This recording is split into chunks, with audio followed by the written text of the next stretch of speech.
मुख्यमंत्री विष्णुदेव साय ने आज छत्तीसगढ़ में विशेष पिछड़ी अनुसूचित जनजातियों पीवीटीजी के बेहतर स्वास्थ्य और सुलभ चिकित्सा सुविधाओं के उद्देश्य से निवासरत मोबाइल मेडिकल यूनिट्स का लोकार्पण किया। इस अवसर पर 57 मोबाइल मेडिकल यूनिट्स का शुभारंभ किया गया, जो दूरस्थ और दुर्गम क्षेत्रों में रहने वाले पीवीटीजी परिवारों तक नियमित स्वास्थ्य सेवाएं पहुंचाएगी।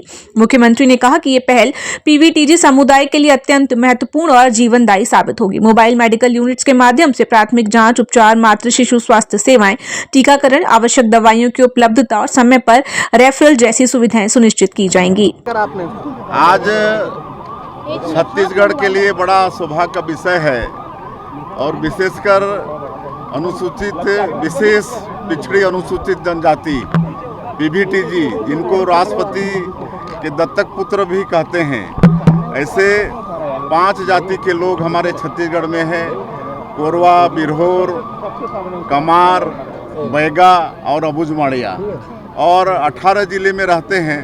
कुल 2100 बसाहट है इनका और मात्र 2,30,000 की इनकी आबादी है। और जिस तरह से माननीय प्रधानमंत्री जी का नारा है, सबका साथ, सबका विकास, सबका विश्वास और सबका प्रयास, वो देश के हर वर्ग की चिंता करते हैं।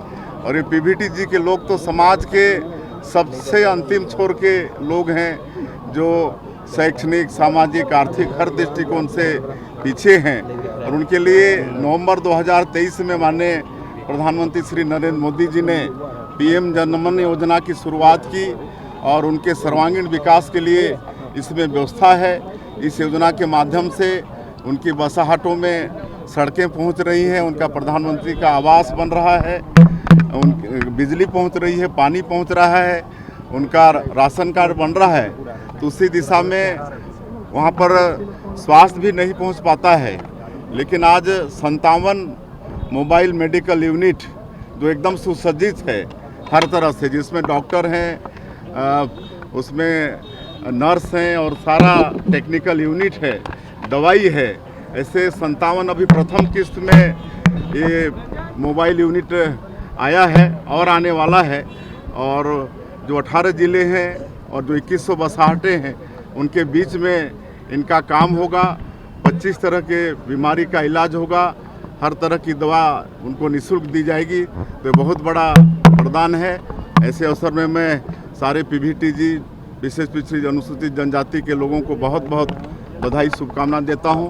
और इसके लिए हमारे देश के यशस्वी प्रधानमंत्री नरेंद्र मोदी जी का भी छत्तीसगढ़ की जनता की तरफ से बहुत बहुत धन्यवाद है और स्वास्थ्य विभाग को भी धन्यवाद है। ये तो हमारे लिए विशेष रूप से छत्तीसगढ़ के हमारे उन जनजाति और विशेष रूप से पिछड़ी जनजाति भाई बहन जो पहाड़ों के नीचे, कंदराओं के पास, घने जंगलों में ऐसे स्थानों पर रहते हैं जहां तक स्वास्थ्य सुविधाएं हमारी नहीं पहुंच पा रही हैं या वहां के लोग स्वास्थ्य सुविधा की लाभ लेने नहीं आ पा रहे हैं, उनके घर तक चलित हॉस्पिटल के रूप में ये मोबाइल मेडिकल यूनिट जो है काम करेगा। और 57 ऐसे पीवीटीजी जो विलेज हैं, उन गाँव में लगभग 2100 हमारा बसाहट है, 2,30,000 की जनसंख्या है।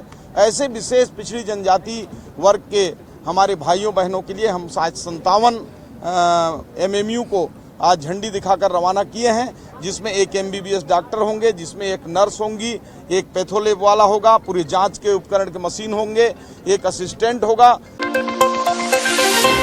मुंगेरी जिले के जरहा गांव थाना अंतर्गत ग्राम बरेला में जमीन विवाद के चलते अपहरण व हत्या के मामले में पुलिस ने फरार 7 आरोपियों को गिरफ्तार कर लिया है। इससे पहले इस प्रकरण में 5 आरोपियों की गिरफ्तारी हो चुकी थी। अब तक कुल 12 आरोपी गिरफ्तार किए जा चुके हैं। हमारे जरहा गांव थाने में राजकुमार धुरी की हत्या से संबंधित मामले में हमारी मुंगेली पुलिस को सफलता मिला है। आरोपियों को पकड़ने के बाद में CCTV फुटेज एवं टेक्निकल इंट को अध्ययन करने के बाद में हम लोगों को पूरा घटनाक्रम में ये पता चला है कि ये पूरा हत्याकांड के पीछे में राजकुमार धुरी की पैतृक जमीन को प्रदीप साहू के द्वारा, उसके परिवार के द्वारा ज़बरदस्ती खरीदने और उस पर कब्जा करने की नियत, इसका मुख्य इस घटना के पीछे की वजह रहा। घटना की वजह को जब हम लोगों ने पूछा या आरोपी से पूछताछ किया तो हम लोगों को ये पता चला कि इस घटना को अंजाम देने के लिए करीबन वो साल भर से पीछे इसकी फिराक में थे। इसके लिए प्रदीप साहू ने अपने साथियों का एक गैंग बना करके रखा हुआ था। घटना के दिन में राजकुमार धुरी बैंक में आया था अपने अकाउंट संबंधी कार्य को करने के लिए, तो वहाँ पर प्रदीप साहू ने देखा कि वह एक ही जने हैं। तो प्रदीप साहू ने अपने साथी मनीष और अन्य सभी साथियों को बुलाया और बुलाने के बाद में वह यहाँ से स्कूटी के माध्यम से यहाँ पर वो लोग नानघाट की तरफ भागे। फिर उसके बाद उन लोगों ने अपने रिश्तेदार की कार बदली वहाँ पर और वहाँ से यह आगे भाटापारा होते हुए पूरे घूमते घूमते फिर से ये रायपुर गए और रायपुर से घूमते घूमते फिर बिलासपुर, कोटा आसपास के क्षेत्र में ये छिपे हुए थे। जब हम लोगों ने इस घटना के बारे में देखा तो महत्वपूर्ण चीज़ ये था कि इस घटना में प्रदीप साहू के साथी के द्वारा, प्रदीप साहू और उसके साथी के द्वारा पूरी प्लानिंग किया गया था और इस प्लानिंग में हत्या करने के लिए उसको पहले किडनैप किया गया और किडनैप करने के बाद में ठकुरी कापा का जो जंगल क्षेत्र था उस क्षेत्र में ले करके उसको पहले ये लोग मारने के दौरान उसके काफ़ी उसको चोट लगा, ब्लीडिंग हुई और उसके अंदरूनी अंगों को भी चोट लगा। तो फिर ये लोग इसको अपनी गाड़ी में बिठाए और गाड़ी में बिठा करके फिर इन लोगों ने इसको घर के पास में इसको छोड़ दिया। उस समय इसके परिवारजनों ने इसको तखतपुर ले करके गए। हॉस्पिटल जब पहुँचे तो डॉक्टर ने इसको ब्रॉड डेड घोषित किया था और वहीं से फिर हम लोगों को मर्ग डायरी मिली थी। मर्ग डायरी का अध्ययन करने और कथन लेने के पश्चात कि पुलिस ने हत्या का प्रकरण दर्ज करके आगे इसमें विवेचना किया। पूरी विवेचना में जितने लोगों ने साथ निभाया था पूरी इसमें शामिल थे। इसमें हम लोगों ने कल 5 लोगों को गिरफ्तार करके जेल रिमांड पे भेज दिया है।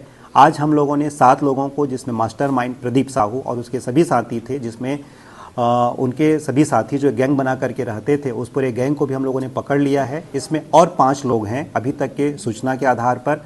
उन लोगों को भी गिरफ्तार करने के लिए हम लोगों ने पुलिस टीम भेज दिया है। निश्चित रूप से जल्द हम लोगों को उसमें भी सफलता मिल जाएगी।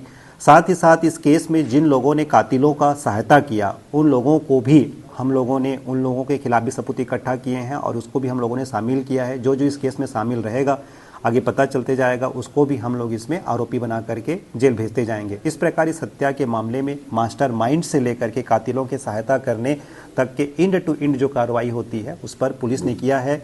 यह केस 26 तारीख की था, बहुत ही क्रिटिकल था क्योंकि बरेला हमारा नेशनल हाईवे में पड़ने वाला एक क्षेत्र है और वह बहुत ही सेंसिटिव क्षेत्र है।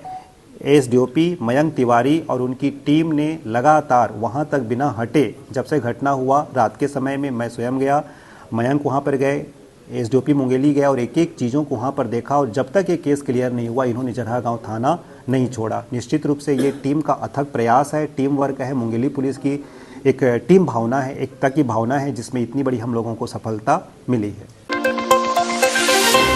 मुख्यमंत्री विष्णुदेव साय की अध्यक्षता में हुई मंत्रिपरिषद की बैठक की जानकारी देते हुए उप मुख्यमंत्री अरुण साव ने बताया कि कैबिनेट में तेंदुपत्ता, लघु वनोपज, कृषि, उद्योग, परिवहन और प्रशासन से जुड़े कई महत्वपूर्ण निर्णय लिए गए हैं। कैबिनेट ने वर्ष 2026 में 5,500 रुपए प्रति मानक बोरा की दर से तेंदुपत्ता खरीदी के लिए जाने वाले ऋण पर राज्य शासन की गारंटी देने का निर्णय लिया। इसके साथ ही कोदो, कुटकी और रागी जैसे मोटे अनाजों के क्रय विक्रय हेतु छत्तीसगढ़ राज्य लघु वनोपज संघ को कार्यशील पूंजी उपलब्ध कराने तथा राष्ट्रीयकृत लघु वनोपज के लिए 30 करोड़ रुपए का ब्याज मुक्त ऋण स्वीकृत किया गया। राज्य की वित्तीय स्थिति सुदृढ़ करने के लिए छत्तीसगढ़ राज्य अंतर्व्यवसायी सहकारी वित्त एवं विकास निगम के 55.69 करोड़ रुपए के ऋण की पूर्ण अदायगी को मंजूर दी गई, जिससे भविष्य में ब्याज भार कम होगा और लंबित गारंटी देनदारियां समाप्त होंगी। धान बिलिंग से जुड़े निर्णय में उसना बिलिंग प्रोत्साहन राशि 20 रुपए से बढ़ाकर 40 रुपए प्रति क्विंटल कर दी गई है तथा न्यूनतम बिलिंग अवधि को घटाकर 2 माह कर दिया गया है।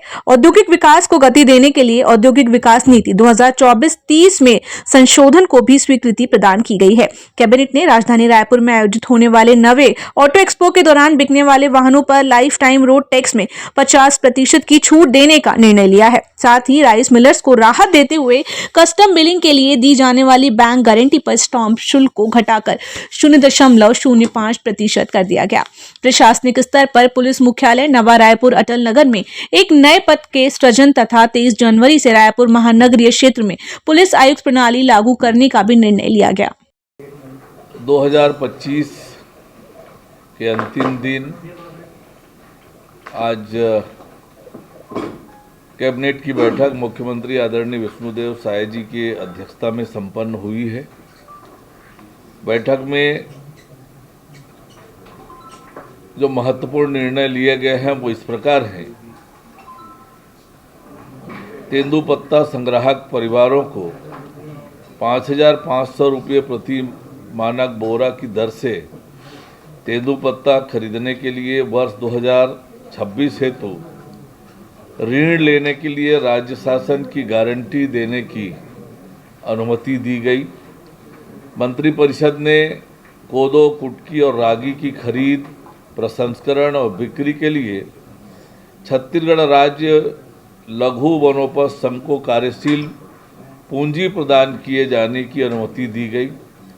मंत्रिपरिषद ने छत्तीसगढ़ राज्य लघु वनोपज संघ को अराष्ट्रीयकृत लघु वनोपज के क्रय, भंडारण, प्रसंस्करण, मूल्य संवर्धन और विपणन के लिए एक बार के लिए 30 करोड़ रुपए की ब्याज मुक्त राशि देने का निर्णय लिया गया।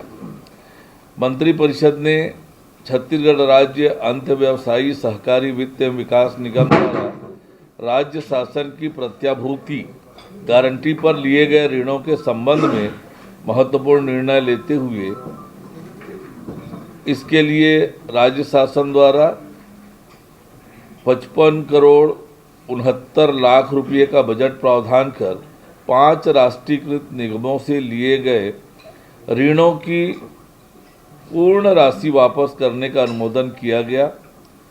ये राष्ट्रीय निगम है राष्ट्रीय अनुसूचित जाति वित्त एवं विकास निगम, राष्ट्रीय अनुसूचित जनजाति वित्त एवं विकास निगम, पिछड़ा वर्ग वित्त एवं विकास निगम, अल्पसंख्यक वित्त एवं विकास निगम और दिव्यांग वित्त एवं विकास निगम। वर्तमान में इन ऋणों पर राज्य सरकार द्वारा प्रति वर्ष 2 करोड़ 40 लाख रुपये ब्याज का भुगतान किया जा रहा है। ऋण की पूरी अदायगी होने पर यह ब्याज व्यय पूरी तरह से समाप्त हो जाएगा। साथ ही राष्ट्रीय निगमों से एनओसी प्राप्त होने पर शासन की ओर से दी गई 229.91 करोड़ रुपये की लंबित गारंटी देनदारी भी समाप्त हो जाएगी। इस निर्णय से राज्य शासन पर वित्तीय बोझ कम होगा और भविष्य में होने वाली अनावश्यक व्यय से बचत सुनिश्चित होगी। मंत्रिपरिषद द्वारा निर्णय लिया गया है कि उसना मिलिंग पर प्रोत्साहन राशि 20 रुपये प्रति क्विंटल से बढ़ाकर 40 रुपये प्रति क्विंटल की गई है। सभी मिलरों के लिए प्रोत्साहन राशि की पात्रता हेतु अब न्यूनतम 3 माह की जगह 2 माह की मिलिंग करनी होगी। मंत्रिपरिषद ने औद्योगिक नीति 2024-30 में संशोधन का निर्णय लिया है। इससे नीति के सफल क्रियान्वयन के लिए प्रचार प्रसार, विशेषज्ञों की नियुक्ति और सेवा गतिविधि प्रमाण पत्र जारी करने के संबंध में विसंगतियां दूर होगी।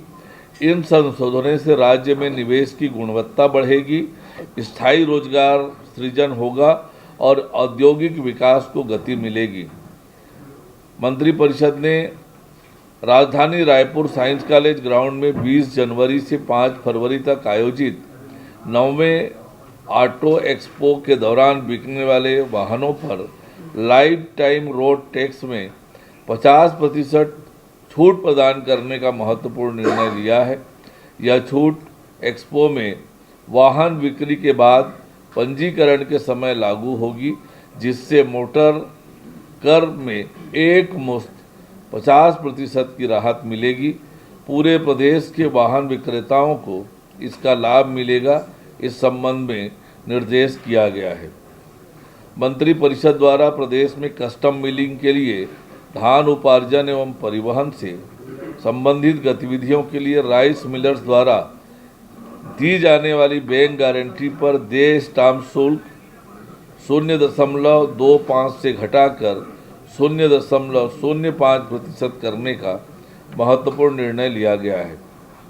मंत्रिपरिषद द्वारा पुलिस मुख्यालय छत्तीसगढ़ नवा रायपुर अटल नगर में विशेष कर्तव्यस्थ अधिकारी का एक नवीन पद वेतन मैट्रिक्स लेवल 14 1 वर्ष की अवधि के लिए स्थायी रूप से निर्मित किए जाने की स्वीकृति प्रदान की गई। मंत्रिपरिषद द्वारा रायपुर महानगरीय जिला पुलिस में पुलिस आयुक्त प्रणाली को 23 जनवरी से लागू किए जाने का निर्णय लिया गया। जिले में डीएड डीएलएड अभ्यर्थियों की मांग को लेकर जिला मुख्यालय में कांग्रेस युवा मोर्चा ने जोरदार प्रदर्शन किया। प्रदर्शन में प्रदेश कांग्रेस युवा मोर्चा के अध्यक्ष सहित बड़ी संख्या में कांग्रेस कार्यकर्ता और डीएड डीएलएड अभ्यर्थी शामिल हुए। युवा कांग्रेस नेताओं ने आरोप लगाया कि सुप्रीम कोर्ट के आदेश के बावजूद डीएड डीएलएड अभ्यर्थियों की नियुक्ति नहीं दी जा रही थी, जिससे हजारों योग्य युवा बेरोजगारी और मानसिक तनाव का सामना कर रहे हैं। उन्होंने कहा कि अभ्यर्थी पिछले कई दिनों से भूख हड़ताल पर बैठे हैं, लेकिन शासन प्रशासन उनकी मांगों को गंभीरता से नहीं ले रहा। प्रदर्शन के बाद युवा कांग्रेस ने डीएड डीएलएड अभ्यर्थियों की नियुक्ति की मांग को लेकर जिला प्रशासन को ज्ञापन सौंपा।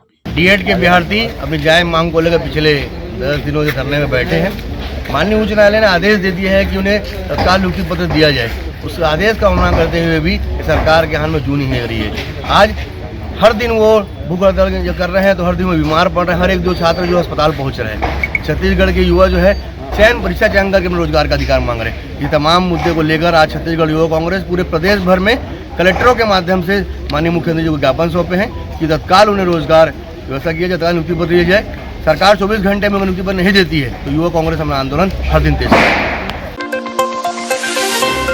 मुख्यमंत्री विष्णुदेव साय की अध्यक्षता में हुई कैबिनेट बैठक में रायपुर महानगरीय क्षेत्र में पुलिस कमिश्नर प्रणाली लागू करने को मंजूरी दे दी गई है। इस संबंध में जानकारी उप मुख्यमंत्री अरुण साव ने दी। उन्होंने बताया कि 23 जनवरी से रायपुर महानगरीय क्षेत्र में पुलिस कमिश्नर प्रणाली प्रभावी होगी।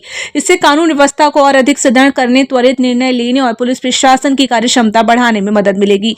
गौरतलब है कि 15 अगस्त को मुख्यमंत्री विष्णुदेव साय ने रायपुर में पुलिस कमिश्नर प्रणाली लागू करने की घोषणा की थी, जिसे अब कैबिनेट की स्वीकृति मिल गई है।